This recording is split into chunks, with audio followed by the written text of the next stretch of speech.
እንደዚሁ በጭንቀት ላይ ያሉትን ሰዎች የአላህ መልእክተኛ ሲነግሯቸው ይሄንን ያለ ሰው ሌሊቱን ያለ ሰው ቀኑ ተከፍሎለት ያድራል፣ ቀኑን ያለ ማታው ተከፍሎለት ያድራል። ይሄ ያለ ሰው እዳም ቢሆንብህ ጭንቀት ቢኖርብህ ምናምን የቤት ኪራይ ደርሶብሃል፣ የልጅ ምርቃት ደርሶብሃል፣ የሆነ ነገር ደርሶብሃል፣ አሁን ዒድ ደርሷል። ሐስቢ አላሁ ላ ኢላሃ ኢላ ሁወ ዐለይሂ ተወከልቱ ወሁወ ረቡል ዐርሺል ዐዚም።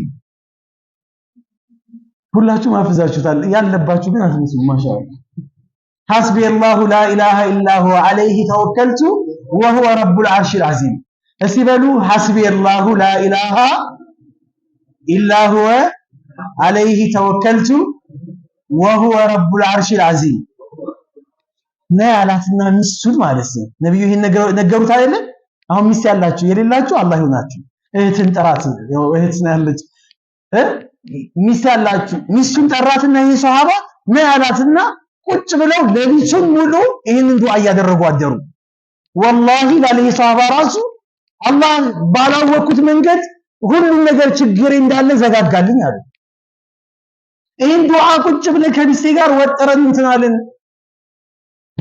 አሁን የቤት ስራ አለ ማለት ነው። ከገባህ በኋላ ከሚስት ጋር ዛሬ የሰማው ሐዲስ ነው ቁጭ እኔም ኢንሻአላህ እሰራለሁ። ገብቷቸዋል።